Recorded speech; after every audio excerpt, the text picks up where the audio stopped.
Vamos abrir a Bíblia, por favor, em João, Evangelho de João, capítulo 3, do versículo 1 até o versículo 21. Evangelho de João, capítulo 3.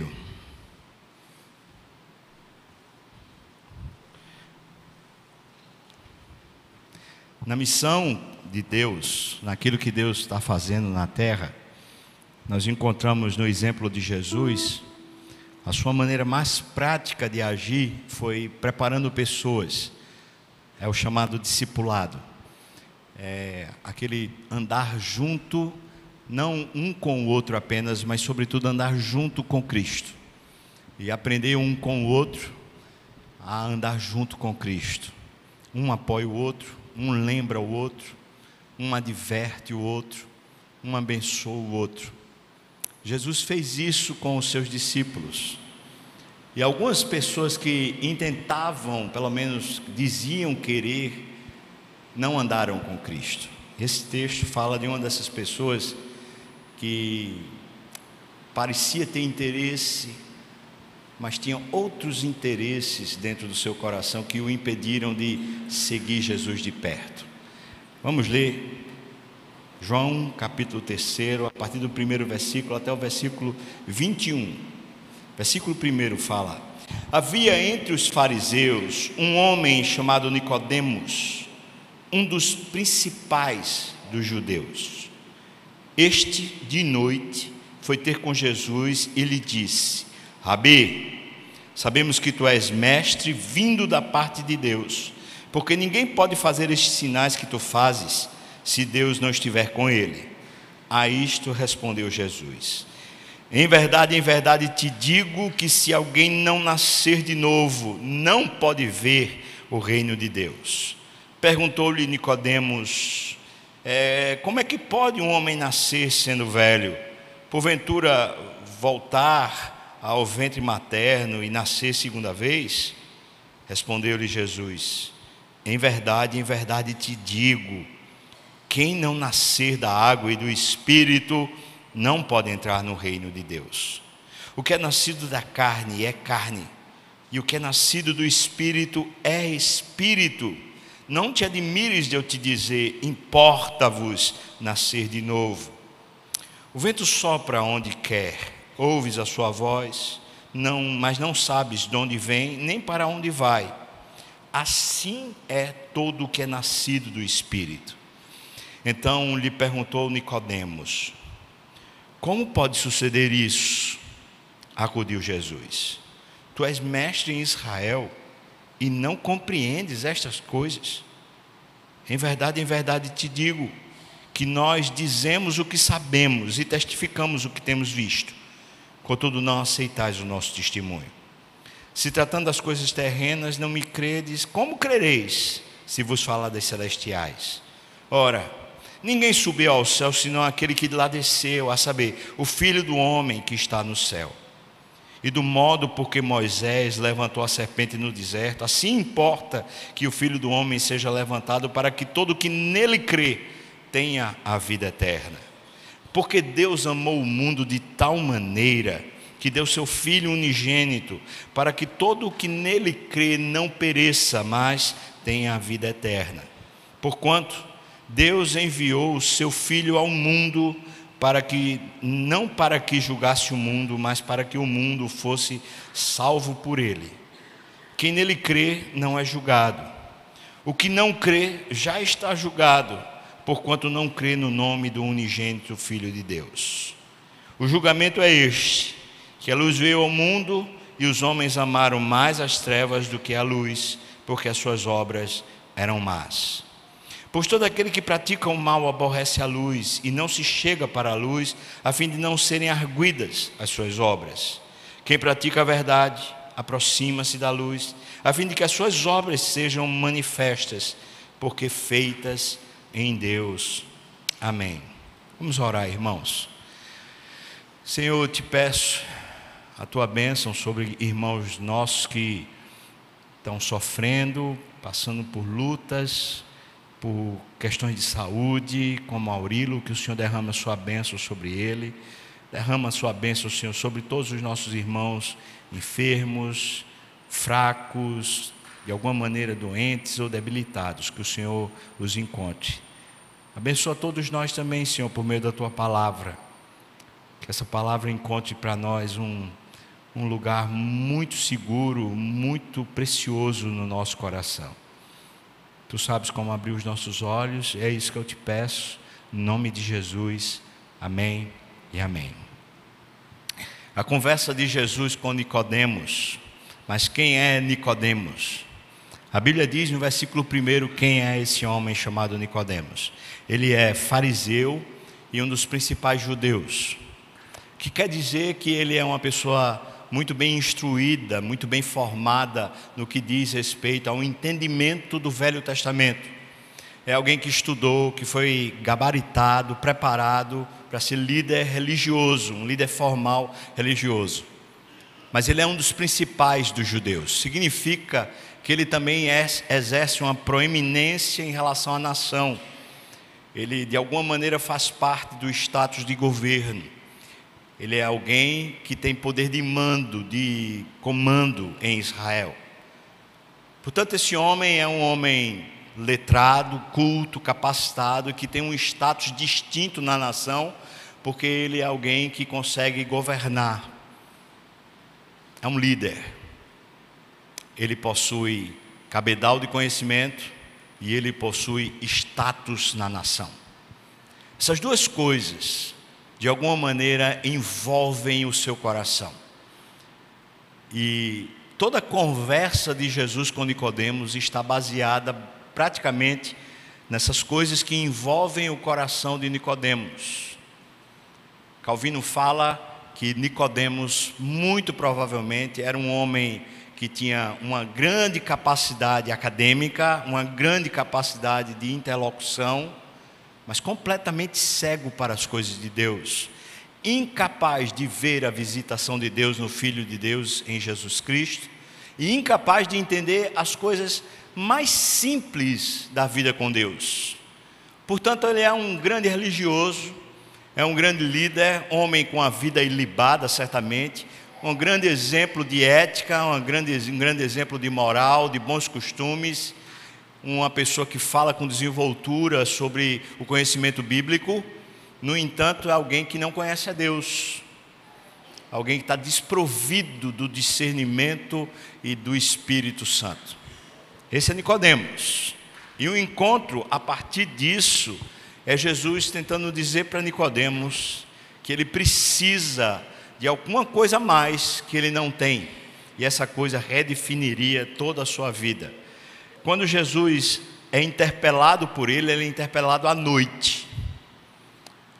E Calvino também fala sobre isso, dizendo que muito provavelmente é o medo que ele tem de a sua reputação ser mexida. Ele procura à noite porque não tem ninguém para vê-lo conversando com Jesus. O seu receio de que a sua reputação fosse tocada. E nesse íntere, o comentário é o seguinte: as pessoas que são naturalmente cultas, que têm um grande cabedal de conhecimento, pessoas que de tal forma são cultas que elas são mestres, elas passam a ensinar, normalmente por causa dessa reputação, elas têm receio de se tornar aprendiz. E é o caso de Nicodemos. Ele não discerne que Jesus é o Filho de Deus, mas discerne que ele é vindo da parte de Deus.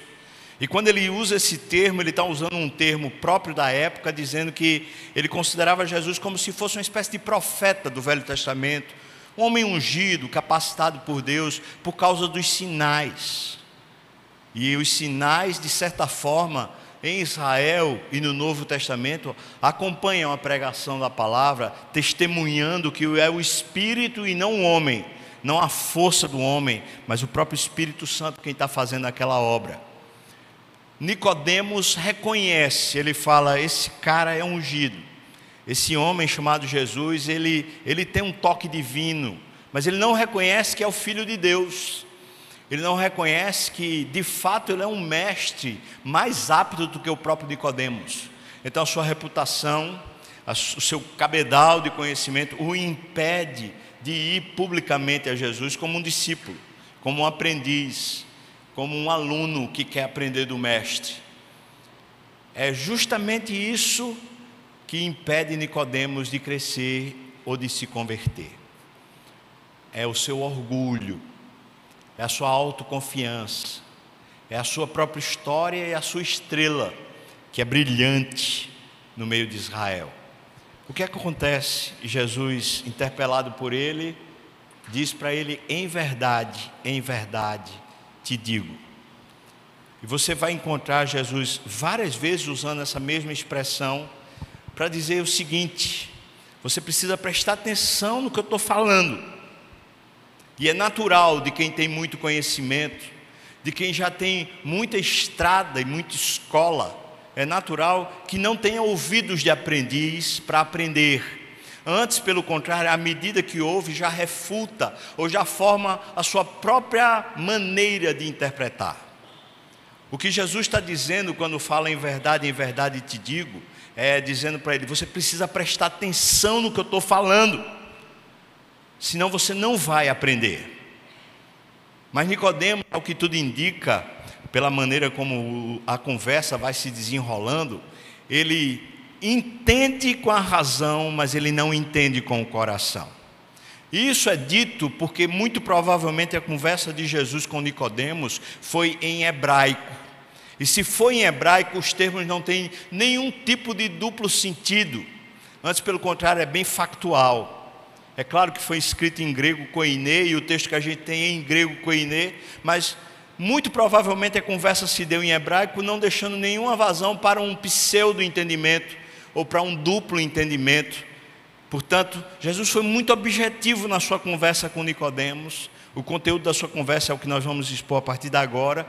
Entretanto, o fato de Nicodemos ter o que ele já tinha, a sua reputação, a sua academia e o seu status, impediam que ele visse ou ouvisse o que Jesus tinha para dizer. Nesse ponto, eu já preciso conversar com você a respeito disso. Deus parece sempre escolher as coisas que não são, em detrimento daquelas que são.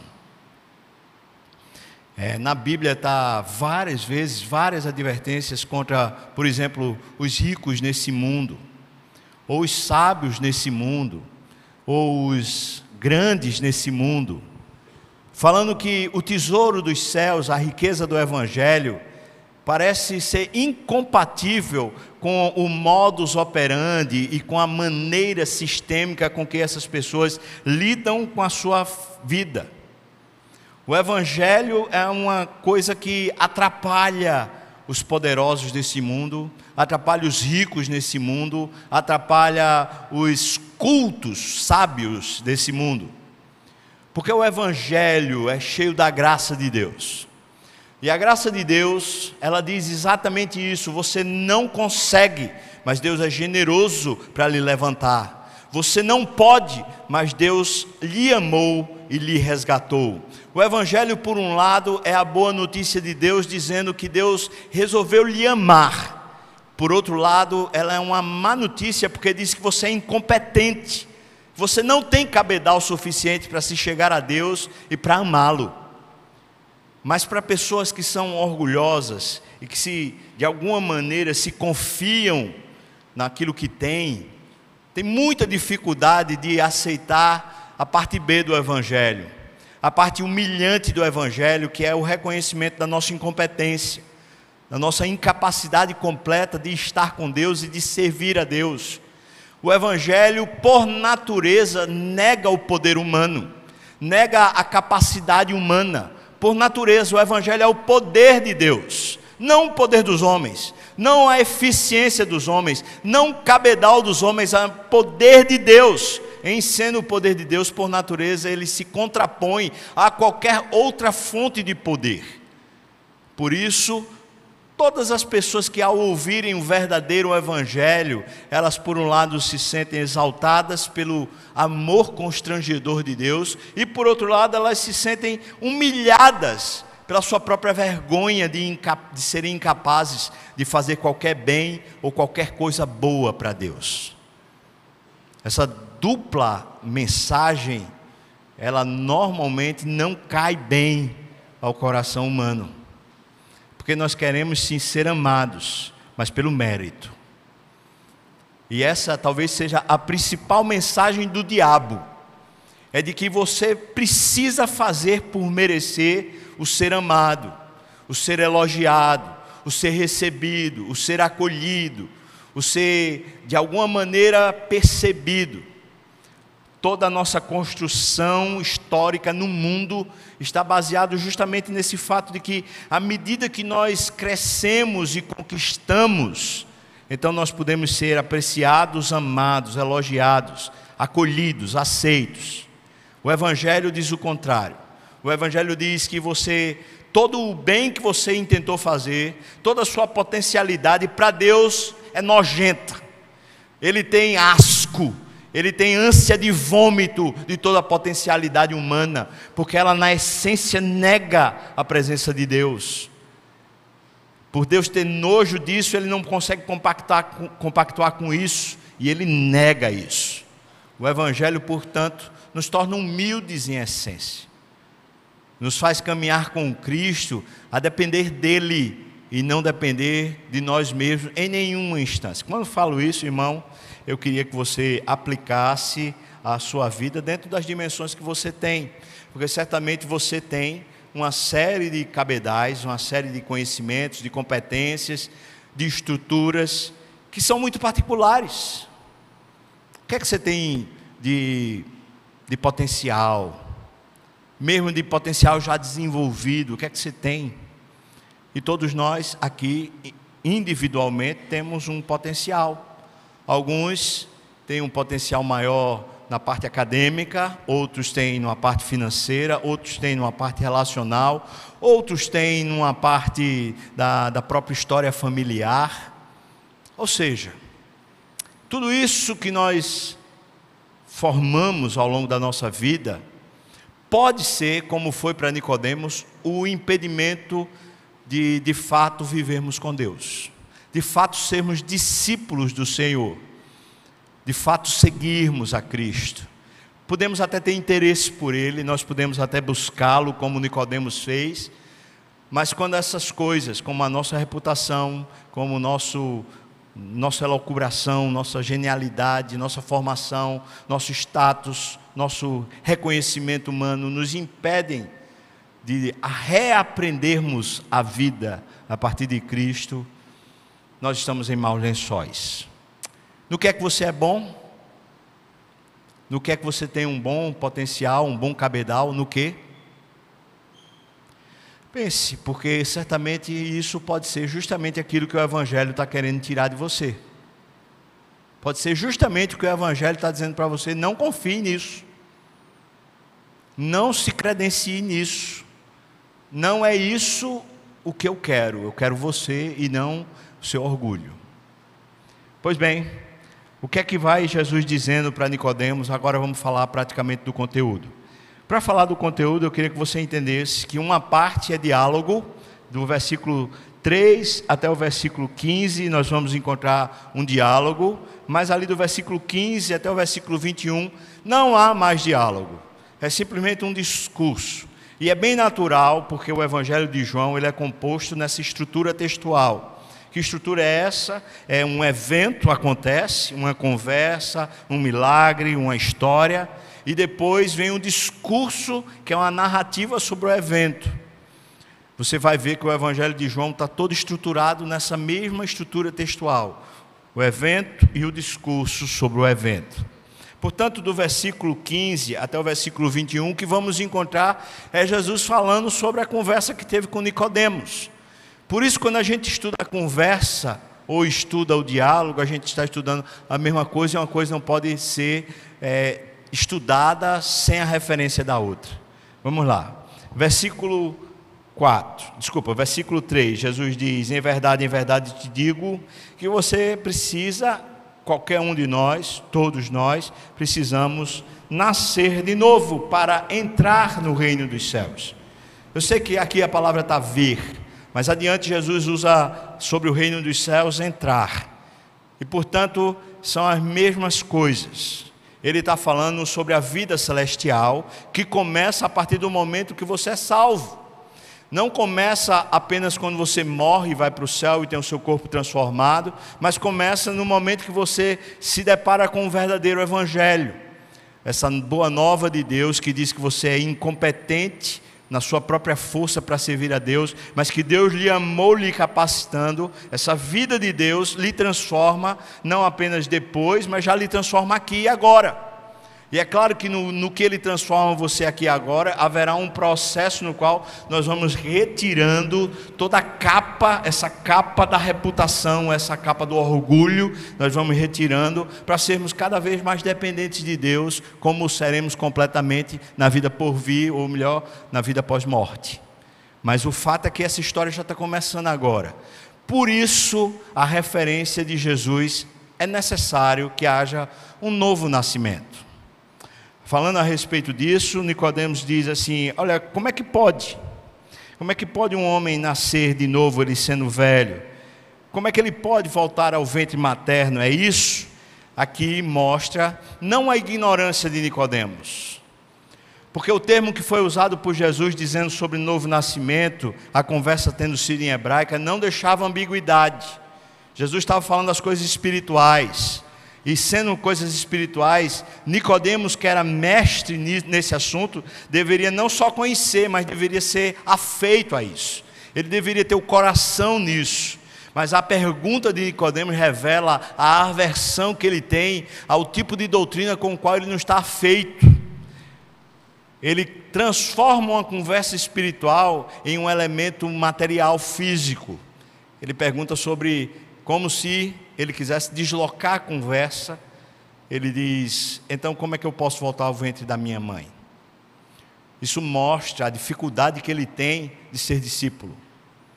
Ele não quer a instrução que vem de Cristo.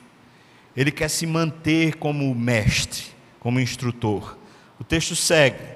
Então, versículo 5, Jesus mais uma vez fala: em verdade te digo. Estou falando de um nascimento que vem com o Espírito. Um nascimento que vem com uma lavagem. Essa lavagem da água certamente está falando sobre uma mudança de mente, uma purificação de mente, uma maneira de entender a vida de forma diferente, não a partir do mérito, não a partir do meu esforço, mas a partir da graça de Deus que me transforma, a partir do que Deus fez em mim. Isso seria a água. Essa transformação purificadora dentro da nossa mente, fazendo a gente perceber a vida agora a partir de Deus, e não a partir do nosso esforço e da nossa capacidade. Jesus fala disso. Ele diz que essa transformação da mente, ela acontece por obra do Espírito, e não pela dedicação e empenho. Aqui vale salientar que o fariseu era normalmente alguém muito zeloso do comportamento, zeloso na ética, mas não só nisso, normalmente também era muito zeloso no conhecimento acurado, com detalhes e minúcias. Esse homem que é tão competente no seu conhecimento e é tão zeloso na sua prática, ele não consegue simplesmente desmerecer a si mesmo e começar a se entregar para que o Espírito é quem seja vivo nele. Não o seu esforço, não sua dedicação, não o seu conhecimento, mas a vida do Espírito, que não é controlada pelo homem, mas é Deus controlando o homem. E é disso que Jesus está dizendo. O novo nascimento, portanto, na linguagem de Jesus, não é um assentimento teórico sobre uma série de verdades, não é uma consciência de que a Bíblia é verdadeira.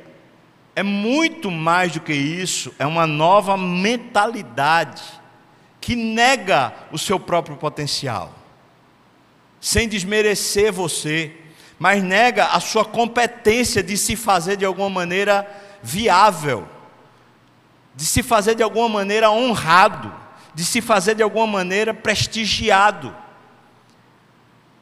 O Evangelho diz para você: não tem nada de bom, não tem nada que se aproveite, não tem nada que sirva a Deus em você. O Evangelho diz para você: Deus preparou uma nova vida, e o Espírito é quem administra essa nova vida. não é você, não é o seu potencial, não é o seu conhecimento, não é o seu esforço, não é a sua dedicação, não é o seu compromisso, não é o seu comprometimento, é o Evangelho, é o Espírito quem dá uma vida nova para você, e quem age é o Espírito, quem tem poder é o Espírito, quem faz é o Espírito e não você. E Jesus está dizendo isso para Nicodemos: Nicodemos, você não vai entender nunca, porque você está estribado em você mesmo, é no seu próprio potencial, é no seu próprio conhecimento, mas na verdade o que você precisa é que o Espírito seja o poder em você, e não o seu poder para Deus. Versículo 6 ele diz: o que é nascido da carne, essa expressão carne, segundo Calvino, não está falando do nosso corpo, mas está falando sim da nossa mente.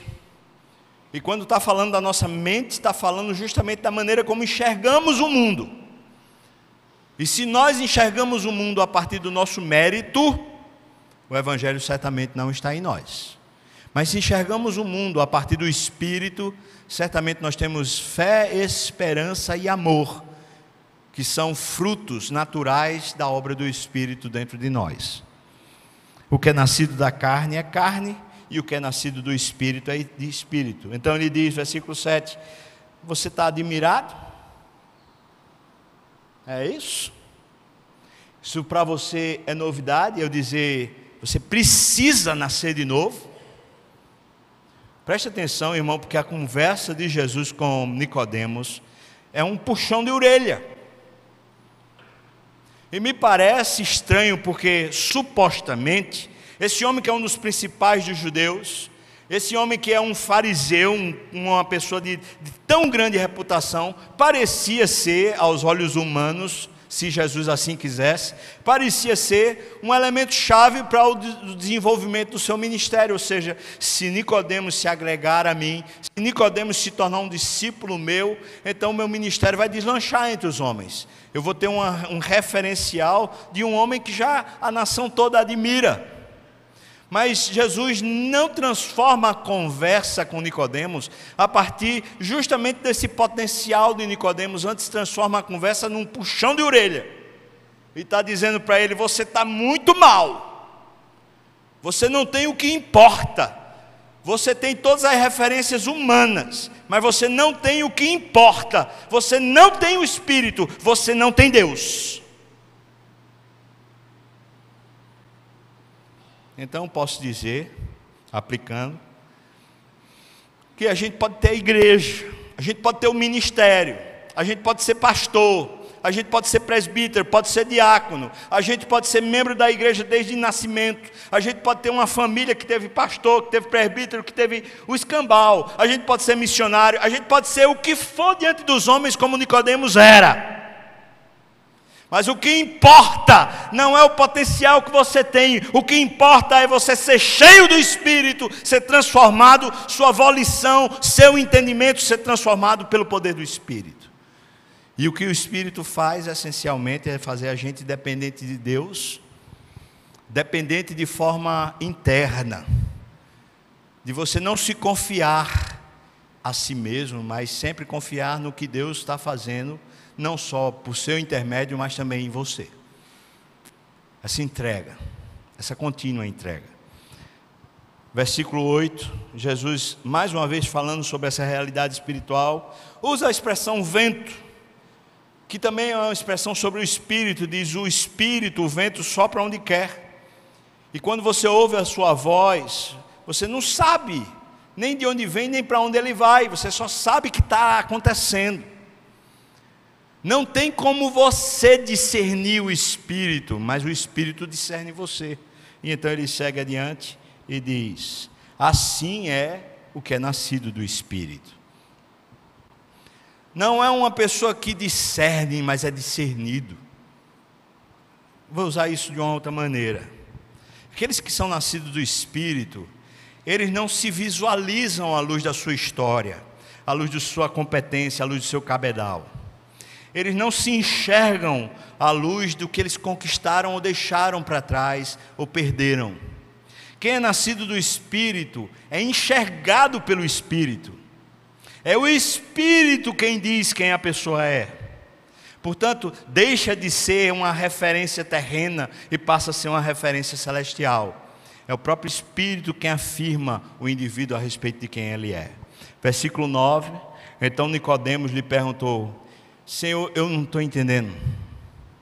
Como é que esse negócio pode acontecer? E aqui nós estamos chegando em algum grau de desfecho dessa conversa. Porque ele está admitindo: olha, eu não entendo as coisas do Espírito. E nesse ponto, ele de alguma maneira sepulta a si mesmo.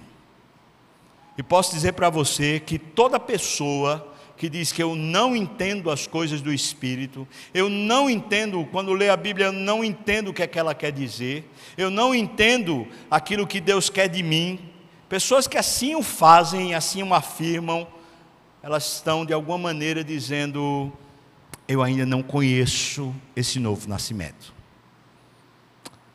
E como Nicodemos, talvez a gente conheça a doutrina, talvez a gente conheça e já tenha feito até curso de hermenêutica, talvez a gente saiba fazer uma exegese, talvez a gente tenha competência de saber as datas dos livros, os autores dos livros, as situações das escritas dos livros, mas nada disso diz que o Espírito está em nós. Preste muita atenção, irmão, porque talvez, pelo menos é o que se depreende desse texto, talvez muita gente que se confia muito dizendo que é salvo, nunca conheceu a Deus. E não conhece a Deus simplesmente porque não consegue discernir a vida por meio do Espírito. Não possui essa profunda humildade de saber-se como aprendiz de Deus, continuamente. Versículo 10, Jesus expõe Nicodemos a ele mesmo, diz: tu és mestre em Israel e não compreendes essas coisas. Quando Jesus usa isso de alguma maneira imprensando ele contra a parede. Ele está falando: você não é discípulo, você não quer aprender as coisas de Deus, você é mestre. À luz de você mesmo, você sabe, e é por isso que você não entende. E é impressionante que toda pessoa que segue numa teologia meritocrática, do próprio mérito, e aqui eu quero fazer uma aplicação, pessoas que normalmente seguem a vida de santidade a partir do seu esforço, que acreditam que precisam se santificar, negando a própria obra do Espírito, quando o Espírito diz que é Ele quem nos santifica. Mas as pessoas que dizem: eu preciso me santificar, e então assumem a prerrogativa de que a santidade vem pelo seu esforço, tais pessoas são mestres, usando essa expressão de Jesus. São pessoas que não dizem: eu preciso, na verdade, que Deus haja em mim e que eu creia na obra redentora dEle, que o Espírito dEle é poderoso para me fazer o que eu sou, nova criatura. Mas antes, pelo contrário, pessoas que assumem-se dizendo: eu sou nova criatura, por isso eu faço. Mas a essência da nova criatura, por natureza, é nascido de Deus, não é nascido da carne. Não é nascido da própria confiança, mas é nascido na dependência de Deus. Versículo 11. Em verdade te digo, que nós dizemos o que sabemos, isto é, testificamos o que temos visto. Contudo, não aceitais o nosso testemunho. Aqui é a pá de cal. Nicodemos, você não está salvo. Você não aceita. Você é dono da sua própria história, você é dono da sua própria reputação, você é dono da sua própria, do seu próprio crescimento, você é por si suficiente. Você não aceita o que eu tenho para dizer. Posso dizer a partir disso, irmãos, que a nossa caminhada com Jesus como aprendiz, como discípulo, requer uma profunda humildade. Mas não a humildade que nasce do nosso esforço, mas a humildade que nasce do reconhecimento de que na verdade nós não sabemos. Se o Espírito não nos ensinar, nós não sabemos. Nós não sabemos quem é o outro, nós não sabemos quem somos nós não sabemos como ler a nossa história, nós não sabemos como ler a palavra. Se o Espírito não agir, nós somos, mesmo que aos olhos humanos um sucesso, nós somos um fracasso. Essa é a verdade, e é a verdade que Jesus está lançando sobre Nicodemos. Versículo 12 ele diz: se tratando das coisas terrenas, vocês não conseguem me entender? Como é que você vai me entender, vai me aceitar, falando das coisas da vida eterna? 13, ninguém subiu ao céu, senão quem de lá desceu, fui eu. E veja que ele diz: eu ainda estou lá. Como também nós estamos, porque está escrito lá em Efésios, que todo que é nascido de Deus, está assentado com Cristo nas regiões celestiais. Não fala que nós nos assentaremos no futuro, mas fala que a nova criação de Deus em Cristo Jesus, ela é por excelência espiritual. Por isso não apenas estamos aqui hoje sentados nesse templo, mas também estamos assentados com Cristo lá no trono dele nas regiões celestiais. Porque a nossa vida não é uma vida dupla, uma vida terrena e uma vida celestial. A nossa vida celestial já começou e ela é depreendida, ensinada, discernida pelo próprio Espírito que age aqui e agora até lá. E pensa que lá não seremos usados pelo Espírito, antes pelo contrário, tanto mais a gente vive a vida de santidade, tanto mais é o Espírito que vive em nós e não nós. Então, versículo 14, Jesus explica como isso vai acontecer. Ele diz: do modo como Moisés levantou uma serpente no deserto, quando os homens estavam sendo picados pelas serpentes, estavam morrendo, então rapidamente Moisés levanta uma serpente de bronze no deserto, para que todo aquele que fosse picado pela serpente olhasse para aquela serpente de bronze, e então ficaria curado, não morreria. Jesus usa essa expressão porque Nicodemos conhece a história de Israel e conhece o significado. Jesus está dizendo: eu preciso ser levantado, e eu preciso ser o símbolo da morte dos homens, da morte do ego, da morte da potencialidade, da morte do ensimismamento. Eu preciso ser o símbolo. Eu vou negar-me a mim mesmo. Eu vou morrer a morte que todo homem precisa ter. Está falando da serpente no deserto, Nicodemos está entendendo, porque ele conhece a história.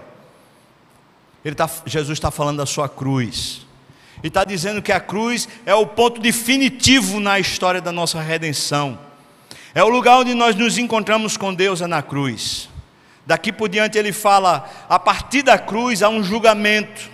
Quem crê no Filho, quem olhou para a serpente, quem olhou para a cruz, quem olhou para Jesus, está salvo, porque já foi julgado na cruz. O seu velho homem foi morto e crucificado com Cristo. Mas aqueles que não olham para Jesus e que não se sentem mortificados com Cristo naquela cruz, não se percebem mortos na cruz com Cristo, esses que continuam dizendo: meu velho homem faz isso, meu velho homem faz aquilo, foi meu velho homem, que continuam explicando a sua vida a partir de si mesmo e não a partir do Espírito, esses tais nunca olharam para a cruz e portanto serão julgados e condenados, como Jesus diz: esses que não creram em mim já estão condenados. E ele está falando para Nicodemos: Nicodemos, você já está condenado pela sua própria infidelidade, pela sua própria incapacidade de se sujeitar a Deus.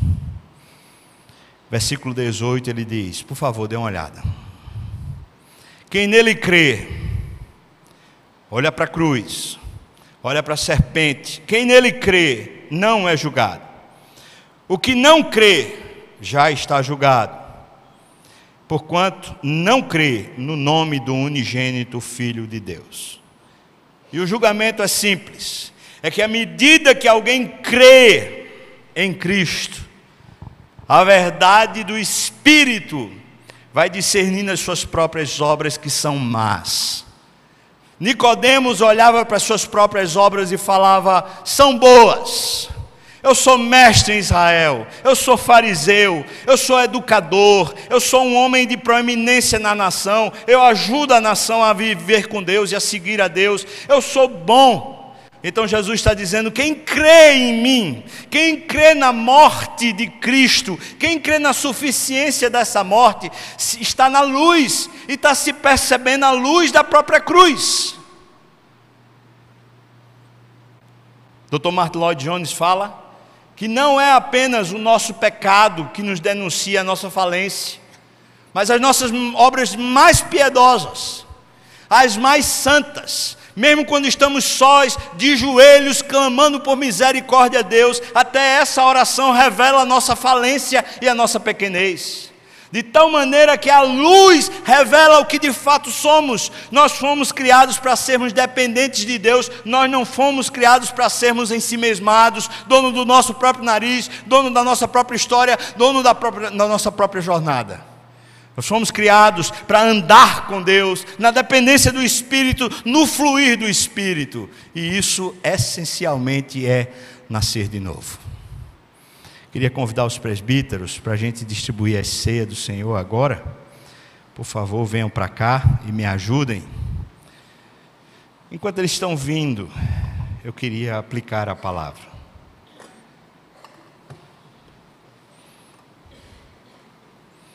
O que Deus está falando para nós nessa manhã é que existe um momento, um ponto, onde a nossa história é finalmente rejeitada por Deus para passarmos a viver uma nova história. Essa nova história, ela não é feita por nós, mas é feita por Deus. Conquistada lá na cruz, dada a nós cabalmente, inteira, para que a gente desfrute à medida que a gente crê. A ceia é um momento onde a gente diz para a gente: eu preciso de Deus. Eu não tenho como viver a minha vida a partir de mim. Eu preciso do pão que me dá força. Jesus é o pão da vida. Eu preciso do sangue que me purifica dos pecados. O vinho é a nova aliança no sangue de Jesus. Queria convidar você a participar da ceia do Senhor, olhando para Jesus, dizendo para Jesus: eu preciso, Senhor, eu preciso da tua força e do teu poder. Eu não tenho condições. Discernir o corpo quer dizer você entender que você faz parte da igreja. Você não é uma ilha de autossuficiência, você não é competente por você mesmo, você precisa dos irmãos, você precisa congregar de verdade, você precisa de ministério na igreja para servir, para de alguma maneira você ser humilhado e se provar humilde diante de Deus e dos homens. Você precisa participar, você precisa exercer um comprometimento sério, e não apenas esse tipo de compromisso passageiro. E não é por causa da igreja, é por causa de você. E o corpo, o pão é o discernimento de que eu preciso desse poder, Deus. E o sangue é o discernimento de que eu preciso da tua purificação. Por mim mesmo eu não tenho como produzir nada, mas o Senhor produziu em mim a vida eterna. E eu posso vivê-la por meio dessa aliança. Vamos tomar, irmãos, todos aqueles que são membros de alguma igreja que é evangélica de verdade, são convidados a participar. Se você estiver em paz com a sua igreja, em paz com a liderança, você é mais do que convidado, você precisa participar. Mas se você está dizendo: olha, eu não estou bem, eu não quero essas coisas, eu estou mal com a igreja, não vou participar, eu faço a minha própria igreja, eu vivo meus próprios caminhos. Eu queria dizer para você, você continuar com esse caminho, você está num caminho de perdição e você vai se destruir. Vai destruir sua família. Deus não morreu na cruz para você ser uma ilha, Ele morreu na cruz para você ser corpo. Você precisa Não é a igreja que precisa de você, é você que precisa. Chamo você para rever e dizer hoje para Deus: Senhor, eu preciso. Você não tem a opção na mesa do Senhor de dizer: eu não vou tomar. Porque quando você diz eu não vou tomar, é você dizendo: eu não tenho parte. Eu não tenho parte no corpo, eu não tenho parte no sangue. Se você não tem parte, então não participe. Mas se você tem parte, você precisa participar pelo motivo certo. Senhor, me corrija, muda a minha jornada, muda o meu coração. Os presbíteros vão distribuir, você recebe, espera, até que todos recebamos, e a gente vai beber e comer juntos. Tá bom, irmãos?